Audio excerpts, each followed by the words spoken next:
Vijay target பண்ணுறது அதிமுக ஓட்டை. சும்மா இருக்க முடியாமல் ஆதவ அர்ஜுனா என்ன சொன்னார், 90% அதிமுக இங்கே வந்துடும் அப்படின்னு ஆதவ அர்ஜுனா இங்கே சொல்லவும் சரி பார்த்துக்கலாம் அப்படின்ற முடிவுக்கு அதிமுக வந்துருச்சு. அவங்க என்ன பண்ணுவாங்க, அதிமுக ஒன்று லீகலாக போராடுவாங்க, கவர்னர் மூலமாக போராடுவாங்க. இதை யார் உடைக்கிறா, யாரை போய் பார்த்து சேர்றாங்க? முதல்ல போய் ரிசைனிங் கொடுத்ததும் அங்கே இருக்க மூத்த அமைச்சர்கள் பலர் இருந்தாலும் கூட ஆதவ அர்ஜுனா போய் பார்த்து சேர்றாங்க. அப்புறம் தான் செங்கோட்டையனை போய் பார்க்குறாங்க.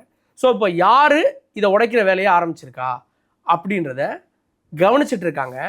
அவரே சொல்றாரு ஒரு பக்கம் தாவேக்கா தான் அதிமுக அப்படின்னு சொல்றாரு. ஆமா, தாவேக்கா தான் அதிமுக, 90% அதிமுக இங்கே வரும்னு ஆதவ அர்ஜுனா சொல்றாரு. ஆனாலும் கூட நாங்கள் கூப்பிடல, எந்த ஆஃபரும் கொடுக்கல, அவங்களா வர்றாங்கன்றாரு.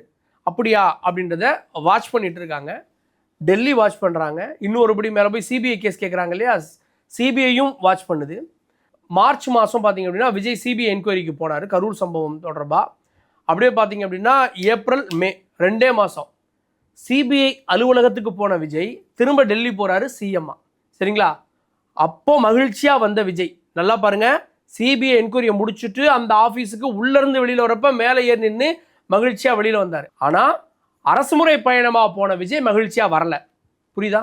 அப்படின்னா ஏதோ ஒரு நிகழ்வு பின்னாடி நடந்துட்டு இருக்கு. அதிமுகவை மையப்படுத்தி, டெல்லியை மையப்படுத்தி, தாவேக்காவை மையப்படுத்தி ஒரு நிகழ்வு நடந்துட்டு இருக்கு அப்படின்றது பொருள்.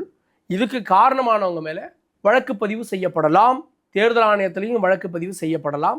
அதுக்கான நடந்துட்டு இருக்குன்றாங்க. யார் அதிமுக உடைக்கிறாங்க அப்படின்னா ஒரு குறிப்பிட்ட அமைச்சரை சொல்கிறாங்க. 90% அதிமுக எங்கள் கூட வந்துருந்தார் இல்லையா, அந்த அமைச்சர் உள்ளிட்டவங்க மேலே கூட விசாரணை வரலாம் அப்படின்றது டெல்லி வட்டார தகவலாக இருக்குது.